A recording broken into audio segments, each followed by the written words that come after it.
மேலும் நீங்கள் எல்லாரும் ஒருமனப்பட்டவர்களும் இரக்கம் உள்ளவர்களும் சகோதர சிநேகம் உள்ளவர்களும் மன உருக்கம் உள்ளவர்களும் இணக்கம் உள்ளவர்களுமாய் இருந்து தீமைக்கு தீமையும் உதாசீனத்திற்கு உதாசீனத்தையும் சரிகட்டாமல் அதற்கு பதிலாக நீங்கள் ஆசீர்வாதத்தை சுதந்திரத்துக் கொள்ளும்படி அழைக்கப்பட்டவர்கள் என்று நீங்க அறிந்து அவங்களை என்ன பண்ணுங்க, ஆசீர்வதிங்க.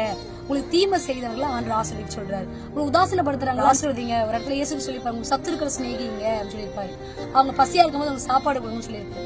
இது எல்லாமே உண்மையில ஆசீர்வாதத்துக்கென்ற அழைக்கப்பட்டவர்களானபடினால கர்த்தர் நம்மிடத்தில் இது சொல்லுகிறார். பொல்லாப்பை விட்டு நீங்கி நன்மை செய்து, அவங்க பொல்லாப்பு உங்களுக்கு பண்ணாங்களா, நீங்க என்ன பண்ணுங்க, நீங்க பொல்லாப்பு செய்யாத மாறாத விட்டு நீங்கி நன்மை உங்களுக்கு செஞ்சு நீங்க சமாதானத்தை தேடி அதை நீங்க என்ன பண்ணுங்க, பின்தொடர். தீமை செய்து பாடு அனுபவிப்பதை பார்க்கிலும், அவன் அப்படி பண்ணிட்டா பொல்லாப்பு செஞ்சா நானும் பொல்லாப்பு, அவன் உதாசீனப்படுத்தினா நானும் அவன் உதாசீனப்படுத்த கேவலமா பேசுவோம் அப்படின்னு இல்லாம தீமை செய்து பாடு அனுபவிப்பதிலும் தேவனுக்கு சித்தமானால் நன்மை செஞ்சு என்ன பண்ண பாடு அனுபவிப்பதும் அதிக மேன்மை. நம்மளும் இப்பேற்பட்ட இந்த உபதேசங்கள்ல படி கீழ்ப்படிந்து ஒருத்தவங்க தீமை செஞ்சாங்க அவங்க தீமை செய்யாம உதாசீனப்படுத்தினா அவங்க உதாசீனப்படுத்தாம ஆண்டுடைய வார்த்தையை கீழ்ப்படிஞ்சு அவங்களுக்கு நம்ம நன்மை செஞ்சு அவங்களை ஆசீர்வதி ஜெபம் பண்ணி அவங்களுக்காக ஜெபம் பண்ணி அவங்க தேவனுடைய கிட்டி சேரணும் அந்த எண்ணத்தோட நம்ம வாழும்போது நம்ம ஆவி என்ன பண்ணுமா, உயிர்ப்பிக்க. ஒருத்தவங்க தீமை செஞ்சாங்கன்னா அவங்க தீமை செய்யாதீங்க, மாறாக உங்களை ஆசீர்வாதம் ஜெபம் பண்ணுங்க.